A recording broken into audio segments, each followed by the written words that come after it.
느헤미야서 13장.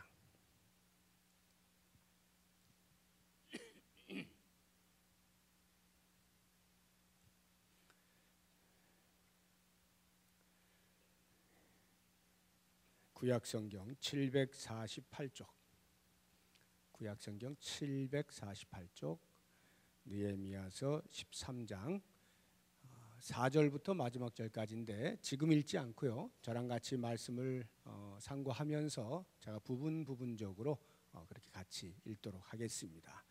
오늘이 느헤미야 인물 강의 마지막 시간, 8번째 시간인데 제목은 진정한 개혁가입니다. 진정한 개혁가 느헤미야. 느헤미야는 진짜 개혁가였습니다. 그것이 오늘 이 13장에서 아주 두드러지게 나타나고 있는데 어떻게 나타나는가, 또 무엇을 개혁했는가, 왜 개혁이 필요했는가, 이런 것들을 좀 생각해 보겠는데요. 우선 그 배경을 이해를 하시자고 하면 느헤미야가 역사적으로 보자고 하면 BC 445년 또는 444년, 학자마다 한 1년 정도는 차이가 있는데 그 정도의 아닥사스다 왕으로부터 조서를 받아서 예루살렘으로 돌아오게 되죠. 그때로부터 총독 생활을 하게 됩니다.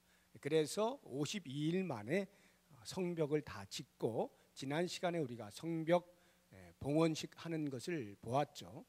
이렇게 성벽 봉헌식이 이제 몇 개월 후에 52일 동안에 완성하고 몇 개월 후에 성벽 봉헌식을 했습니다. 그리고 느헤미야가 계속해서 총독으로 재임을 한 기간이 12년입니다. 12년 동안, 그러니까 BC 433년 또는 432년 이때까지 총독으로서의 역할을 잘 합니다. 그 사이에 우리가 보지는 않았습니다만 느헤미야서 8장, 9장, 10장을 보시게 되면 느헤미야가 성벽을 다 짓고 총독으로서 통치하던 기간 중에 에스라라고 하는 학자 겸 제사장을 세워서, 우두머리로 세워서 이스라엘 백성들의 영적인 부흥을 일으킵니다. 그래서 하나님과의 언약을 갱신하고 이스라엘 백성들이 하나님 앞에서 우리들이 잘못했습니다, 이제 우리가 이렇게 살겠습니다 하고 하나님 앞에 약속을 하는 것이 10장에 나옵니다. 이러한 영적 갱신 운동이 잘 일어나서 그야말로 성벽도 든든하게, 그리고 영적으로도 부흥을 하는 이런 놀라운 은혜를 경험하게 되는데, 느헤미야가 12년 동안 통치한 이후에 잠시 페르시아로 돌아가게 됩니다. 아마도 그가 처음에 올 때부터 일정 기간 동안만 있다가 빨리 오겠습니다, 이렇게 아닥사스다 왕에게 허락을 받은 것으로 미루어 12년을 머물렀다는 것은 아마 그 사이에 여러 차례 아닥사스다 왕에게 연기를 요청하지 않았을까 하는 생각이 드는데요. 그렇게 연기하다가 한 12년 정도가 흐르니까 상당히 오랫동안 비워둔 것 아닙니까? 술 맡은 관원장 치고는 너무 오랜 시간을 비워두었기 때문에 이제 한 번은 들어가야 되는데, 그래서 12년을 마치고 들어가게 되는데 그때로부터 얼마간이 지났는지는 모릅니다. 이제 오늘 한번 말씀을 보시죠. 13장 6절을 보세요. 6절을 보시면 그때에는 내가 예루살렘에 있지 아니하였느니라. 예루살렘에 없었던 때를 말하는 겁니다. 바벨론 왕 아닥사스다 32년에 아닥사스다 왕이 재위한 지 20년 때에 예루살렘으로 왔거든요. 그러니까 32년 때라는 건 12년이 지났다 이 말이죠.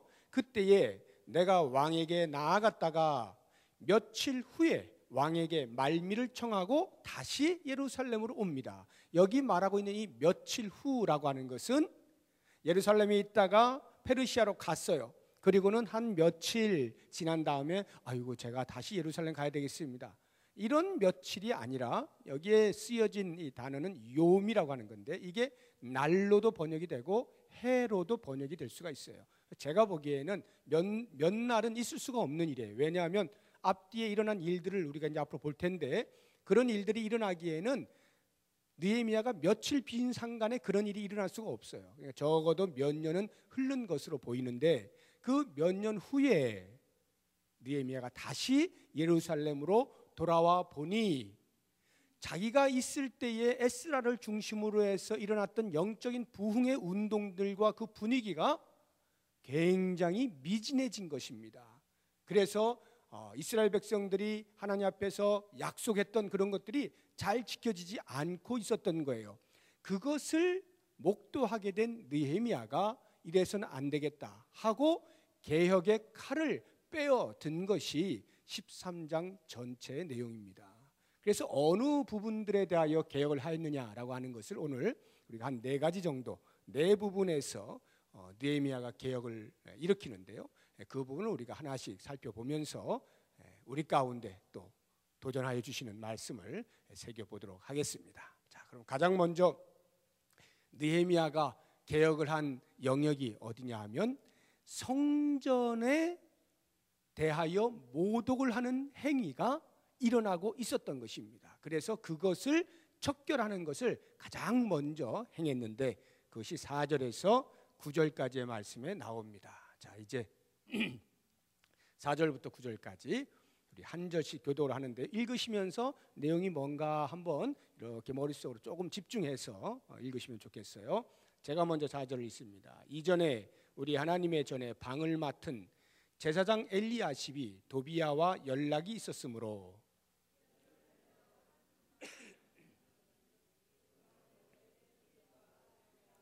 그릇과 또 레위 사람들과 노래하는 자들과 문지기들에게 11조로 주는 곡물과 새 포도주와 기름과 또 제사장들에게 주는 거제물을 두는 것이라. 그때에는 내가 예루살렘에 있지 아니하였느니라. 바벨론 왕 아닥사스다 32년에 내가 왕에게 나아갔다가 며칠 후에 왕에게 말미를 청하고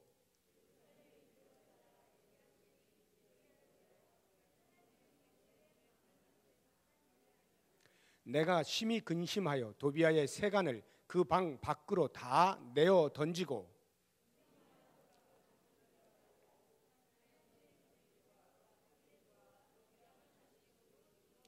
네, 자 읽으시면서 아시겠습니까? 6절에 느헤미야가 잠시 자리를 비워 페르시아 가 있는 동안에 다시 돌아와 보니 어떤 일이 있었느냐 하면 4절 5절에 보니까 하나님의 전 성전의 방을 맡은 제사장 엘리야십이 도비야와 연락이 있었답니다. 도비야가 누구죠? 기억나세요? 느헤미야가 와서 성벽을 건축하려고 하니까 주변에서 계속 쑤시고 못하게 하고 방해하고 조롱하고 비웃고 야야야 너희들이 성벽 지으면 여우가 올라가도 무너지겠다 야 라고 말한 사람이 도비야예요. 암몬 사람 도비야. 그런데 이 유대인들에 대하여 대적하고 방해하고 조롱했던 그 도비야와 성전의 방들을 맡고 있는 제사장인 엘리야십이 연락을 했다. 이게 무슨 말입니까? 여기 연락했다는 것은 단순히 그냥 뭐 편지 쓰고 왔다 갔다 했다 또는 뭐 소식을 주고받았다 이 정도만이 아니에요. 물론 그것도 했습니다만 좀 더 우리가 보게 되면 이 연락을 했다는 말은 엘리야십의 가문과 이 도비야의 가문이 결혼을 통해서 혈연 관계를 맺었다 이런 말이에요. 그리고 그러한 것을 빌미로 하여서 이 도비야가 엘리야십에게 무엇인가를 제공을 하고 그래서 엘리야십은 그것을 받은 체면이 있기 때문에 그냥 있을 수가 없어서 도비야에게 아이고 이 성전에 오셔서 이 성전에 내가 방 하나를 비워둘 테니까 여기를 마음 놓고 쓰십시오. 이렇게 된 겁니다. 하나님의 백성들을 비웃고 대적했던 도비야와 손을 잡고 그 도비야에게 하나님의 성전에 한 방을 맡기는데 그것도 어떤 방이냐 하면 레위 사람들이 11조를 통하여 먹고 살면서 성전에 임무를 감당해야 되는데 그러한 11조의 곡물들이며 포도주며 그와 같은 것들을 보관하여 두는 중요한 그 방의 넓은 방을 다 치우고 도비야를 준 거예요. 당신이 쓰시오. 그러니 이 암몬 사람 도비야가 어떻게 했겠어요? 책략을 통해서 결혼을 통해서 어떻게 해서든지 이 예루살렘과의 고위 관직들과 관계를 맺어서 암암리의 게릴라 작전을 통하여서 무너뜨리고자 하는 무엇인가 있을 터인데 제사장 엘리야십이 덜컥 손을 잡고 그렇게 해 주었으니 도비야가 성전 안에서 들어앉아서 뭘 했겠어요? 그런 걸 상상하니 느헤미야가 와서 봤는데 지금 그렇게 되어 있는 거예요. 얼마나 느헤미야가 황당했겠어요. 다른 사람도 아닌 제사장이 그렇게 하고 있으니. 그래서 느헤미야가 그 방에 있는 도비야의 모든 세간을 다 들어다가 밖으로 집어 던져버린 거예요. 저는 이걸 보면서 야, 어떻게 이렇게 느헤미야가 예수님하고 똑같이 하나 이런 생각이 들었어요. 예수님보다 훨씬 전에 사람이잖아요, 느헤미야가. 마치 예수님께서 성전에 들어가셔가지고 막 상을 다 뒤집어 엎고 노끈으로 채찍을 만들어 쫓아내고 했던 그런 것과 거의 흡사한 모습으로 도비야의 모든 세간들을 다 들어다가 밖으로 다 내어 던진, 그렇게 성전을 다시 보존시키는, 성전을 모독했던 행위들을 타파해내는 그러한 개혁을 일으켰던 것을 봅니다. 8절 한번 보세요. 8절 보니까 내가 심히 근심하여 이렇게 돼 있잖아요. 7절 보세요. 엘리야십이 도비야를 위하여 하나님의 전뜰에 방을 만든 악한 일을 안지라. 이게 얼마나 악하다는 것을 느헤미야가 신앙의 직감으로, 그래서 그것으로 다 내어 던지고는, 이 마음에 근심했다는 말은 걱정했다는 뜻이 아니라 거룩한 분노를 일으켰다 이런 말이에요. 눈 뜨고 볼 수가 없으니까 그걸 다 들어서 성전을 청결하게 하는 일에 그와 같은 개혁을 일으켰다라고 하는 것인데, 이런 걸 볼 때 오늘날 우리 교회가 과연 무엇으로 교훈을 삼아야 되느냐라고 할 때 철저하게 교회는 정종 분리의 원칙을 세워야 됩니다. 정종 분리. 정치와 종교는 반드시 분리돼야 된다. 정치와 종교가 손을 잡는 순간 교회는 타락하는 거예요. 그게 중세예요. 중세는 철저하게 정종이 결탁을 해서 타락을 한 겁니다. 오늘날에도요, 교회가 정치적 세력, 권세와 손을 잡기 시작하면 그 교회는 타락합니다. 오늘날의 교회가요, 조금만 교회가 어느 정도 이 세가 되면요, 그 선거철이 되면 난리가 아닙니다.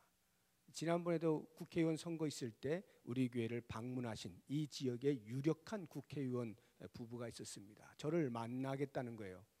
그래서 제가 뭔 말인지 알잖아요. 그래서 조용히 그냥 가시라고 이렇게 했는데, 아유, 꼭 만나야 된다는 거예요.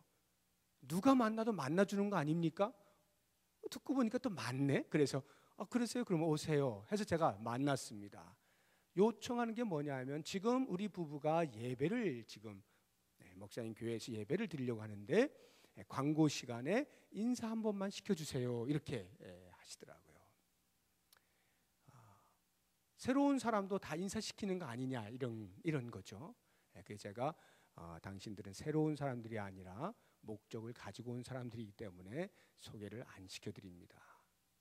겸손히 하나님 앞에서 예배를 드리고 가실 거면 예배 드리시고, 그렇지 않으면 지금 가세요. 이렇게 제가 정중하게 말씀을 드렸더니 그분이 저보다 훨씬 연배가 높으신 분이죠. 새카맣게 후배같이 보이는, 인생의 후배같이 보이는 목사가, 아니 나 같은 지금 유력 인사가 와가지고 인사하겠다는데 아이고 감사합니다 이러지들 못할 망정 거절을 하다니 기분이 되게 나빴어요. 그리고는 이런저런 말씀하시더라고. 제가 이거 하면 교회가 확 달라지는데요. 힘을 쓸 수 있다 이런 말이에요. 그래서 왕년에도 우리 교회가 뭐 이렇게 어떻게 되는데 자기가 힘을 썼다는 거예요. 그래서 제가 안 좋은 소리 하려다가 예배 직전이어가지고 제가 참고, 예배 드릴 거면 드리시고 가시고 아니면 그냥 가시라 했더니 예배를 조용히 드리시고 가셨어요. 요즘이 이래요. 그런데 교회들이 또 그것을 또 그렇게 또 해요. 그래서 광고 시간에 또 인사를 시켜줍니다. 우리 지역의 유력한 국회의원입니다. 우리 교회에 방문하셨습니다. 그게 하나님 앞에 예배하는데 왜 필요한 겁니까? 그게 정종은 절대로 같이 붙으면 안 돼요. 반드시 분리해야 되고요. 철저하게 하나님 앞에서 예배자로 서는 것 이외에 다른 목적으로 인간의 힘을 작용시키려고 하면 이미 그 성전은 모독을 당하는 것입니다. 그것을 분명히 우리가 인식을 할 수 있어야 되고, 느헤미야의 개혁이 바로 그와 같은 것이었다 하는 것을 알 수 있으면 좋겠습니다. 두 번째 개혁은 10절부터 14절까지에 나오는데요. 무슨 개혁이냐 하면 성전 예배의 기능이 마비가 됐어요. 성전에서 예배를 드려야 되는데 그 예배 기능이 안 돼. 그것을 다시 원위치 시켜놓은 겁니다. 자, 어떤 일이 벌어졌는가? 10절에서 14절 또 우리 한 절씩 교독해 보겠습니다. 내가 또 알아본즉 레위 사람들이 받을 몫을 주지 아니하였으므로 그 직무를 행하는 레위 사람들과 노래하는 자들이 각각 자기 밭으로 도망하였기로.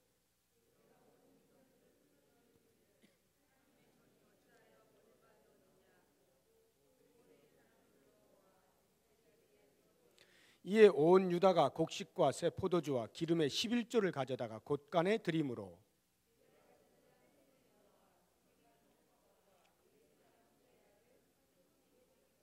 마따냐의 손자 삭굴의 아들 하난을 버금으로 삼았나니 이는 그들이 충직한 자로 인정됨이라. 그 직분은 형제들에게 같이 읽습니다. 내 하나님이여, 이 일로 말미암아 나를 기억하옵소서. 내 하나님의 전과 그 모든 직무를 위하여 내가 행한 선한 일을 도말하지 마옵소서. 자, 어떤 일이 벌어졌느냐 하면 당시의 성전에서 예배, 제사 드리는 일에 쓰임 받는 사람들은 전부 레위 지파 사람들이었습니다. 아시죠? 그 가운데서도 이제 번제를 드리고 하는 이런 일에는 제사장이 이제 쓰임을 받는 것이죠. 그러니까 레위 지파들이 성전 제사와 관련한 모든 일들을 다 총괄했는데 이 레위 지파는 12지파 가운데 하나님께로부터 땅을 기업으로 받지 않았습니다. 이유는 단순해요. 하나님께서 먹여 살리시겠다라고 하는 뜻이에요. 그래서 나머지 11지파 사람들에게 하나님께서 10의 1을 거두어 들이셨습니다. 하나님이 뭐가 부족해서가 아니라 하나님의 일을 전심으로 하는 그 사람들 하나님께서 먹여 살린다는 것을 알게 하시기 위하여 나머지 지파에게 10의 1을 거두어 들여서 그것으로 레위 지파를 나누어 주었습니다. 그런데 그 당시에 느헤미야가 잠시 없는 그 어간에 11조를 드리지 않은 거예요. 먹고 살기 바빠가지고 자기들 먹고 사느라고 성전의 임무를 맡은 사람들에 대하여 소홀히 여긴 겁니다. 그러니까 이 사람들이 손가락을 빨 수가 없으니 자연히 밥 먹기 위하여 어디론가 찾아가는 거예요. 그러니까 성전의 기능이 마비되는 거예요. 제사를 드릴 수가 없어. 임무를 맡은 사람들이 다 자기 먹고 살기에 바빠가지고 밭으로 가 있으니까 제사가 진행이 되지 않고 있었던 것입니다. 그와 같은 사실을 목도하고 느헤미야가 민장들은 지도자들을 말하는 건데 그 11조를 거두어 드리는 책임을 맡은 사람들이 그 지도자들이 왜 너희들이 그와 같은 책임을 다하지 않았느냐, 의무를 다하지 않았느냐라고 꾸짖습니다. 그리고 그 다음 한 것이 11조를 내라 해가지고 전부 11조를 다시 다 거두어 드립니다. 그리고는 아까 쫓아냈던 그 도비아의 방, 원래 11조 그 물건들을 쌓아두는 그곳, 거기다가 다시 또 다 이렇게 해놓고, 그리고 그것을 제대로 관리할 수 있는 사람들을 세웁니다. 11조를 거두어 드리고 성전을 위해서 봉헌하는 그러한 물건들을 거두어 보관하는 특별한 관리자들을 세워요. 그래서 그들로 하여금 그것이 빈틈이 없도록, 그렇게 해서 성전에서 제사의 직무를 감당하고 있는 레위인들이 제사를 소홀히 여기지 않도록, 그래서 성전 안에는 언제나 하나님께 대하여 예배하는 그 제사가 조금도 빈틈이 없도록 개혁을 일으키는 것입니다. 자, 이와 같은 것을 보게 될 때 오늘날 우리가 무엇을 우리가 교훈할 수가 있겠는가, 무엇을 생각해 볼 수 있겠는가? 우리는 이 헌금이라고 하는 거 말이죠. 여러분, 제가 헌금 이야기할 때는 좀처럼 제가 헌금 얘기를 안 한다는 걸 아시죠? 헌금 얘기 나올 때만 합니다. 제가 성경에 나올 때만 하는데 오늘 나왔잖아요. 그러니까 제가 안 할 수 없잖아요. 헌금을 할 때 우리들은 헌금을 하면 내 것에서 하나님께 드린다라고 생각을 하기가 굉장히 쉬워요. 내게 있는 것 가운데서 아유 그래 내가 큰맘 먹고 하나님께 이렇게 드려봐야지. 그리고는 뭐라고 생각하냐면 속으로 하나님 제가 이만큼을 드렸습니다. 아시죠? 알아서 좀 해달라는 거죠. 이런 식의 사고를 가지고 있어요. 그런데 말이죠, 이 물질이라고 하는 것은 엄밀하게 하나님이 우리에게 맡기신 거예요. 우리는 그것을 관리하는 청직이에요. 그 청직이라고 하는 것을 나 스스로가 잊지 않기 위하여 행하는 첫 번째가 11조예요. 이거를 아직도 몰라 우리가. 하나님이 맡기신 물질입니다. 내가 하나님께 맡긴 그 물질을 제가 지금 관리하고 있습니다. 제가 청지기입니다를 잊지 않는 첫 번째 행위가 11조라고요. 그리고 그 10의 1을 뺀 10의 9를 가지고 내가 하나님 앞에서 여기도 살펴보고 저기도 살펴보면서 두런두런 살피면서 성전에 뭐가 필요한가, 이것이 필요한가, 저것이 필요한가 이러면서 봉헌을 하는 것입니다. 성경은 이와 같은 물질을 드리는 봉헌, 이것을 예배라고 말을 하고 있는 거예요. 이게 놀라운 거예요. 제사의 기능이 마비됐다라고 할 때에 헌금하는 일이 없어서 제사의 기능이 마비되고 있는 것입니다. 지금 이게 얼마나 어처구니 없는 일이에요. 느헤미야가 볼 때 있을 수 없는 일인 것입니다. 그래서 전부 하나님 앞에서 너희들이 청직이다라고 하는 것을 알게 하기 위해서 11조를 다 거두어 드리는 것이고, 성전에서 이것저것 필요한 것들을 너희들이 때를 따라서 살펴서 제공을 하라고 이야기를 하는 것이고, 그것을 실천하는 것을 통하여 우리에게 들려주는 것은 봉헌 자체가 우리가 하나님께 드리는 예배다, 예배다는 거예요. 그래서 우리가 헌금 생활을 이것이 나의 예배로구나, 하나님을 예배하는 것이로구나 하는 것을 생각하면 훨씬 신중해지게 되고요, 훨씬 조심스럽게 되고요, 훨씬 정직하게 됩니다. 이 개혁이 우리에게 필요해요. 오늘날 한국 교회가요, 만약 헌금 생활이 부족해서 교회가 교회답지 못하고 교회가 하나님의 거룩한 일을 감당하지 못하는 일이 생긴다면 이것은 하나님 앞에 엄청난 책망을 받을 일입니다. 예배자가 아니란 뜻이에요. 그것은 우리가 예배 행위들은 하고 있지만 예배자로 살고 있지 않다는 뜻입니다. 만약 우리 교회가 헌금이 부족해가지고 하나님의 교회가 세워지는 일에 어려움을 겪는다? 이것은 예배를 드리고 있는 게 아니에요. 큰 생각을 해야 돼요. 헌금은 하나님을 향한 우리의 예배다라고 하는 것을 꼭 기억하고 헌금 생활에서부터 우리가 예배자로 살 수 있어야 되겠습니다. 자, 세 번째, 느헤미야가 어떤 것을 개혁을 했느냐 하면 15절부터 22절까지 나오는데요, 안식일이 엉망이 되어버렸어요. 안식일을 안 지키는 거예요. 이제 읽어보고, 본문 읽어보고 또 이 얘기를 해보겠습니다. 15절부터 22절까지 한 절씩 교독합니다. 그때 내가 본즉 유다에서 어떤 사람이 안식일에 술투를 밟고 곡식단을 나귀에 실어 운반하며 포도주와 포도와 무화과와 여러 가지 짐을 지고 안식일에 예루살렘에 들어와서 음식물을 팔기로 그날에 내가 경계하였고,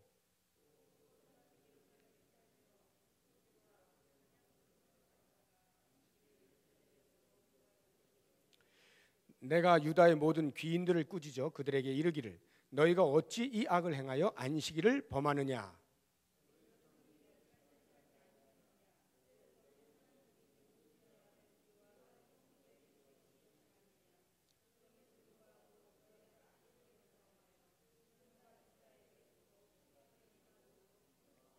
안식일 전 예루살렘 성문이 어두워갈 때 내가 성문을 닫고 안식일이 지나기 전에는 열지 말라 하고 나를 따르는 종자 몇을 성문마다 세워 안식일에는 아무 짐도 들어오지 못하게 하였으므로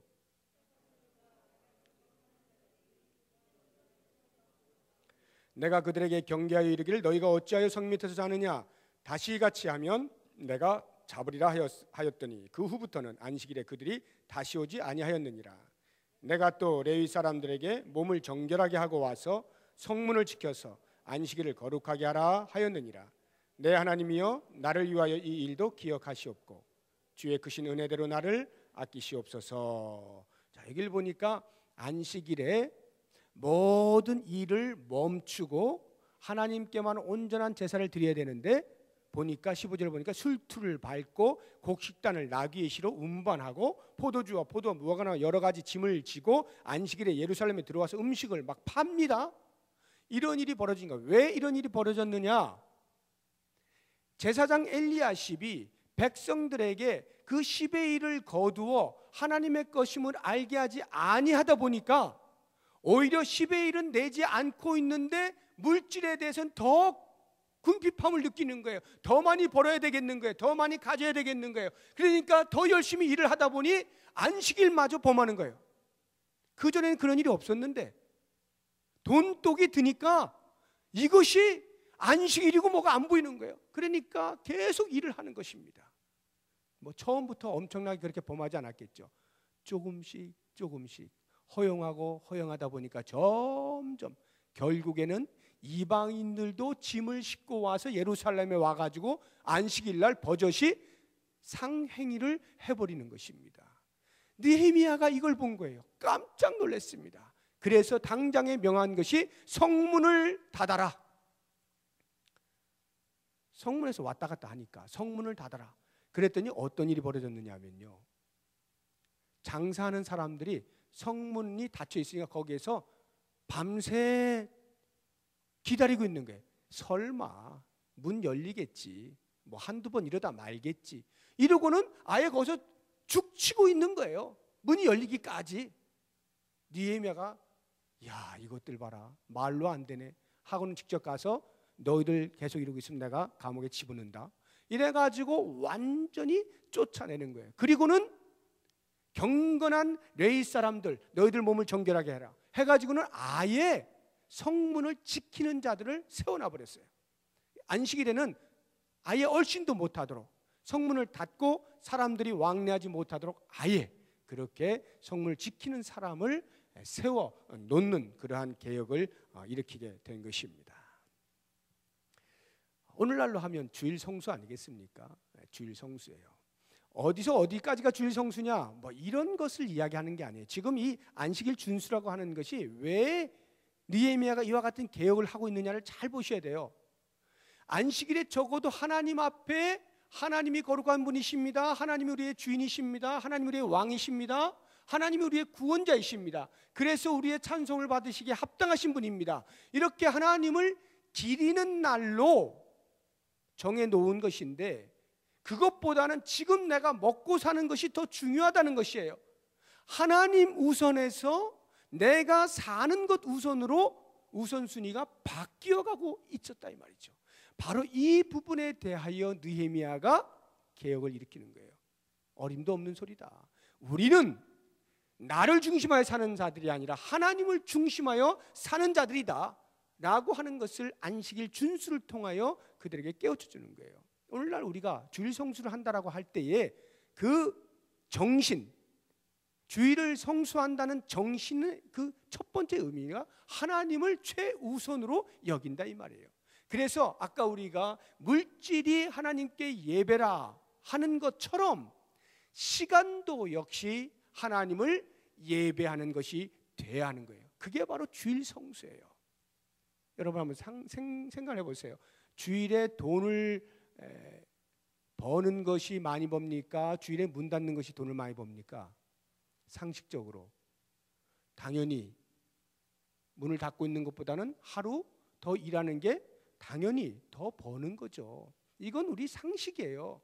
주일날 문을 열면 당연히 돈을 더 법니다. 그런데 왜 하나님께서 그 뻔히 아는 것을 놓고도 안식일을 지켜라, 주일을 성수해라고 말씀하시는 이유가 뭐냐 이 말이에요. 왜 그렇게 하시느냐고요. 내가 주일까지 일하는 사람보다 네가 토요일까지 일했을 때 내가 너 돈 더 많이 벌게 해줄게, 이러시는 겁니까? 우리 하나님이? 그러니까 염려하지 말고 주일 쉬어. 만약에 그렇게 할 것 같으면 주일 성수 안 할 사람이 어디 있어요? 다 하지. 안 해도 더 버는데 뭐 한다고 주일을 합니까? 당연히 안 하죠. 그런데요, 일반적으로는 하나님의 특별한 어떤 경륜 속에서 그렇게 되는 사람도 없지는 않아요. 그러나 일반적으로는 주일에 일 안 하는 사람보다는 하는 사람이 당연히 주머니에 돈이 더 많이 들어오게 돼 있어요. 그럼에도 불구하고 왜 주일 성수가 중요하냐? 그것은 자 봐라, 너희들이 주일날 일을 안 하면 그만큼 못 벌지? 그러나 그것을 못 번다고 해도 내가 너를 굶겨 죽이지 않겠다. 내가 너를 책임지겠다. 하나님을 전심으로 신뢰하도록 만드는, 이게 주일 성수예요.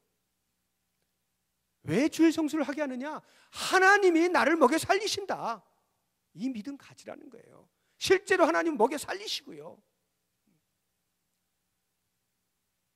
우리에게는 이 믿음이 필요해요. 하나님이 먹여 살리는 존재라 이거죠. 이런 믿음의 배짱이 있어야 세상이 감히 넘보질 못하는 거예요. 이스라엘 백성들은 그렇게 부름받은 존재들이었어요. 하나님이 먹여 살리는 존재로 살았어요. 그런데 어느 날부터인가 갑자기 하나님이 안 보이기 시작하네. 자기들이 열심히 해서 벌어야 먹고 산다고 생각하기 시작한 거예요. 그러니까 주일도 안 보여요. 안식일이 안 보여요.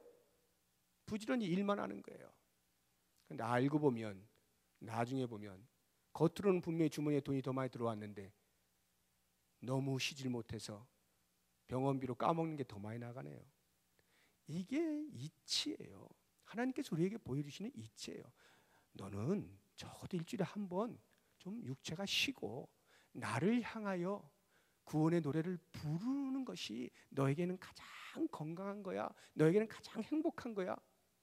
이것을 우리에게 알려주는 거예요. 주일 성수는 바로 그거예요. 그러니까요, 주일 성수한다는 것이 무슨 뭐 일을 꽉 물고 그냥 그래 내가 굶어 죽더라도 내가 주일 성수해야지 이런 게 아닙니다. 여러분, 주일 성수는요, 하나님이 먹여 살리시는 이 엄청난 복을 내가 누리는 거예요. 내가 느끼는 거예요. 내가 체험할 수 있는 기회인 거예요. 그런데 우리가 그 주일을 그렇게 인식하지 못하니까 아둥바둥 돈을 못 벌면서도 주일날 예배를 드리고 있으면서도 양심상으로는 문은 못 열겠고, 그런데 마음은 거기 가 있고, 그건 온전한 주일 성수가 아닌 겁니다. 정신이 이미 주일 성수가 아닌 거예요. 하나님을 온전히 신뢰하지 못하고 있는 거예요. 하나님 우선순위가 아닌 거예요. 마음이 거기 가 있잖아요. 몸만 예배당에 와 있는 거지. 근데 실제로 그런 배짱을 가지고 하나님이 나 먹여 살리신다 하는 배짱을 가지고 주일을 온전히 하나님을 기리고 하나님 앞에서 예배하며 살아가게 될 때 비로소 왜 일주일의 하루를 우리로 쉬게 하시는지, 그것이 우리에게 왜 복이 되는지를 비로소 우리는 몸으로 마음으로 체득하게 되는 거예요. 그때에 우리는 주일 성수가 의무적으로 감당해야 될 그 무엇이 아닌 나에게 엄청난 복이로구나, 내가 누리는 복이로구나 하는 것을 깨닫게 되는 거예요. 여러분, 주일 성수 하시는 여러분들, 의무로 하시든 기쁨을 누리면서 하시든 여러분 자유입니다만 뭐가 더 좋은지는 다 아실 겁니다. 누리는 거예요. 주일 성수는 우리로 누리게 하시기 위한 하나님의 특별한 배려입니다. 그것을 잊지 마시고 하나님 바라보시고 하나님이 나를 먹여 살리신다라고 하는 이 확신을 가지시고 온전히 하나님을 노래하고 주일을 잘 지켜보세요. 그렇게 그 시간으로 하나님을 예배할 때 하나님이 기뻐하시고 우리를 책임지시는 거죠.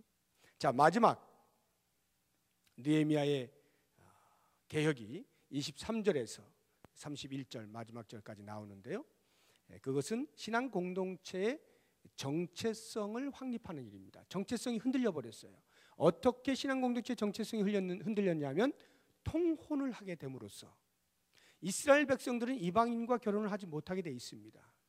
같은 신앙을 가진 자들과 결혼을 하게 돼 있는데 우상을 섬기는 자들과 결혼을 하는 통혼을 함으로써 신앙 공동체의 정체성이 흐려져 버렸어요. 그것이 23절부터 31절까지 나옵니다. 한번 또 읽어봅니다. 제가 23절 읽겠습니다. 그때 내가 또 본즉 유다 사람이 아스돗과 암몬과 모압 여인을 맞아 아내로 삼았는데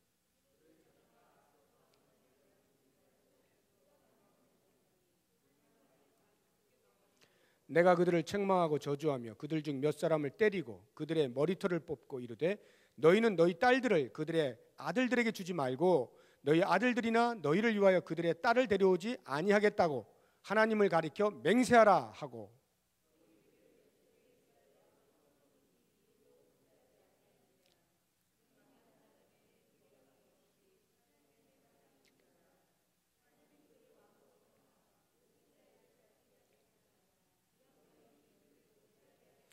너희가 이방 여인을 아내로 맞아 이 모든 큰 악을 행하여 우리 하나님께 범죄하는 것을 우리가 어찌 용납하겠느냐.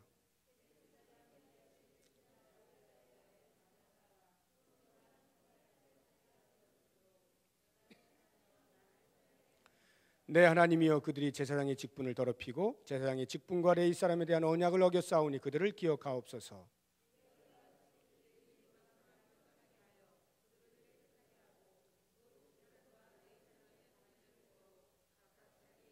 같이 읽습니다. 또 정한 기한에 나무와 처음 익은 것을 드리게 하였사오니 내 하나님이여 나를 기억하사 복을 주옵소서. 28절 보세요. 28절 보니까 대제사장 엘리야십의 손자 요야다의 아들 하나, 그러니까 엘리야십의 증손자가 되겠죠. 그 증손자가 호론 사람 산발랏의 사위가 되었대요. 산발랏의 딸을 데리고 온 거예요. 며느리로, 증손주의 며느리로 데리고 온 겁니다. 산발랏이 누구예요? 아까 도비아 있었잖아요. 그 도비아의 상관이라고 보시면 되겠어요. 사마리아의 총독 산발랏의 빌부터 사는 관리 도비아. 그런데 그 산발랏의 딸을 증손주의 며느리로 삼은 것입니다. 제사장이. 이런 일들이 벌어지게 된 거예요. 우리가 에스라서를 보게 되면요, 에스라의 그 개혁 시기에도, 이거는 조금 더 전 이야기인데, 에스라가 또 이런 일이 또 있었을 때 개혁을 시키는데요, 에스라서는 무섭게 합니다. 이 느헤미야는 상당히 얌전하게 했는데 에스라는 다 이혼을 시켜버려요. 이방인과 결혼한 사람 다 이혼해. 이혼을 시켜버려요. 전부 다. 이 신약 시대는 좀 잘 안 맞는 이야기인데요, 그 당시에는 그 신앙 공동체의 정체성을 유지하기 위해서, 거룩을 다시 되찾기 위해서 전부 이혼을 시키고 다 내쫓아버린 겁니다. 신앙 공동체에 다 내쫓아버린 거예요. 그래서 순교를 유지했어요. 느헤미야는 뭐 그렇게까지 하지는 않았습니다만 이 부분에 대하여 다시는 너희의 딸들을 또는 너희 아들들을 이방인과 결혼시키지 않겠다라고 하나님께 맹세하라. 25절 보니까 맹세까지 시키고 철저하게 신앙 공동체의 정체성을 유지하도록 그렇게 개혁을 하고 있는 것을 볼 수가 있습니다.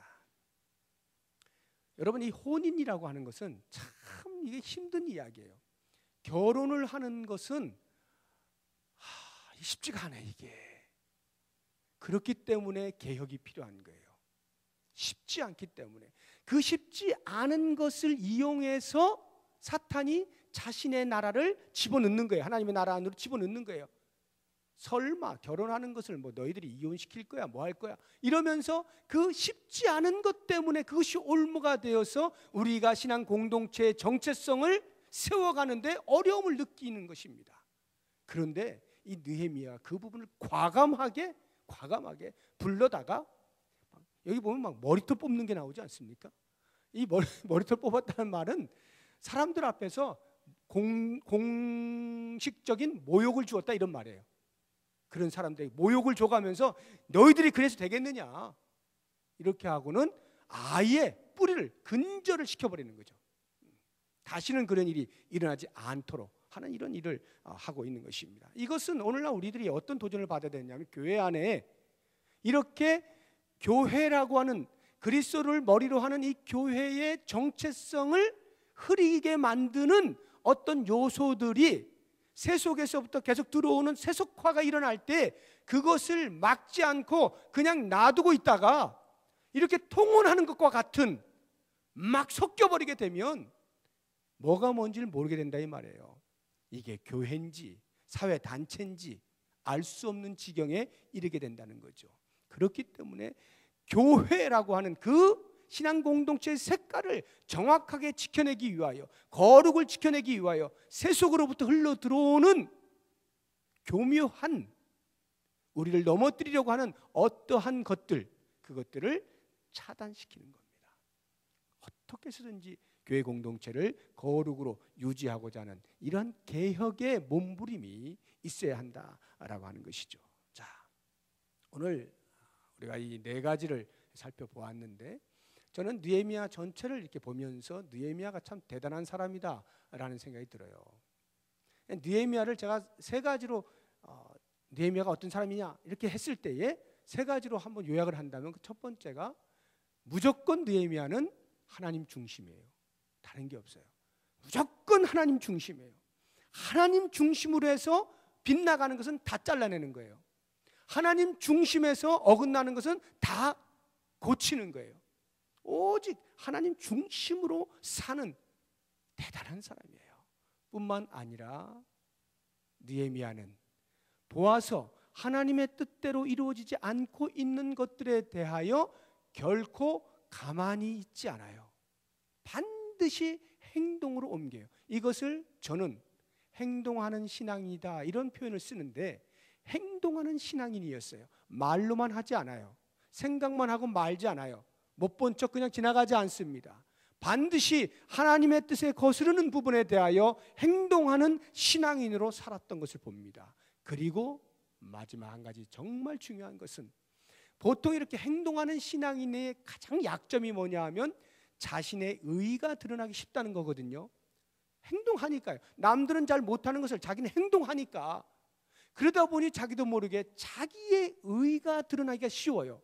그런데 느헤미야는 바로 그 부분에 대하여 자신이 드러나지 않도록 철저하게 기도하는 시간을 통해서 겸손히 엎드리는 것을 봅니다. 오늘도 이 개혁을 할 때요, 참으로 공교롭게 한번 보세요. 14절 보세요. 자, 14절을 보게 되면 그 성전 예배의 기능을 다시 원위시키면서 14절에 내 하나님이여 이 일로 말미암아 나를 기억하옵소서. 내 하나님의 전과 그 모든 직무를 위하여 내가 행한 선한 일을 도말하지 마옵소서 기도하고 있지 않습니까? 22절도 보세요. 22절도 안식일 준수를 하고 나서 내가 또 레위 사람들의 몸을 정결하게 하고 쭉 하고 하나님이여 나를 위하여 이 일도 기억하시옵고 주의 크신 은혜대로 나를 아끼시옵소서 기도하죠.